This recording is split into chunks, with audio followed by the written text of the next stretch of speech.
أعوذ بالله من الشيطان الرجيم. بسم الله الرحمن الرحيم. يا أيها المزمل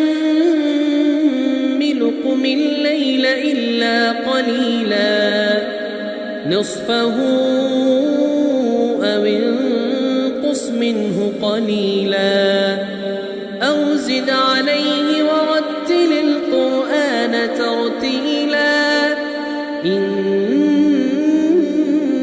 سنلقي عليك قولا ثقيلا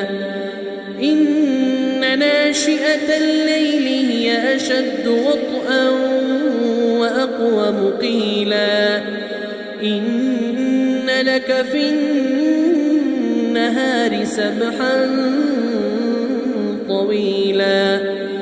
واذكر اسم ربك وتبتل إليه تبتيلا رب المشرق والمغرب لا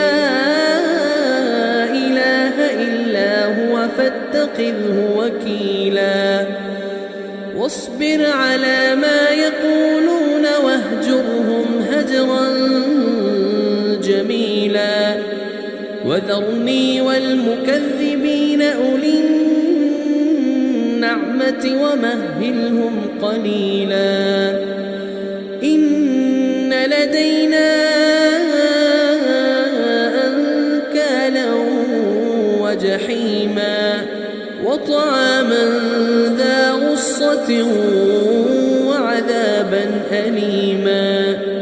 يوم ترجف الأرض والجبال وكانت الجبال كثيبا مهيلا إنا أرسلنا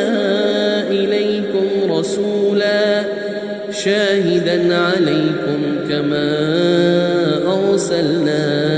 إلى فرعون رسولا فعصى فرعون الرسول فأخذناه أخذا وبيلا فكيف تتقون إن كفرتم يوما يجعل الولدان شيبا السماء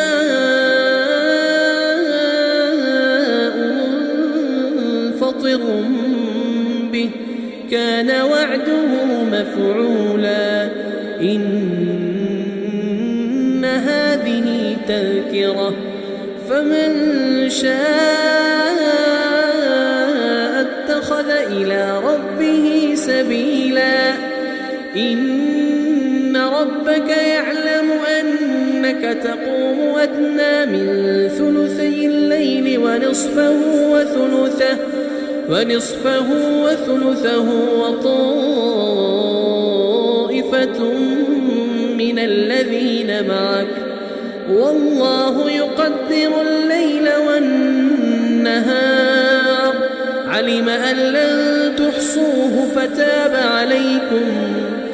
علم أن لن تحصوه فتاب عليكم فاقرؤوا ما تيسر من القرآن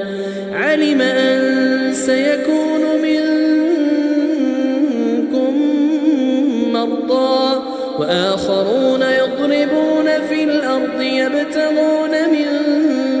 فضل الله وآخرون يقاتلون في سبيل الله فاقرؤوا ما تيسر منه وأقيموا الصلاة وآتوا الزكاة وأقرضوا الله قرضا حسنا وما تقدموا لأنفسكم من خير تجدوه عند الله هو خيرا وأعظم أجرا واستغفروا الله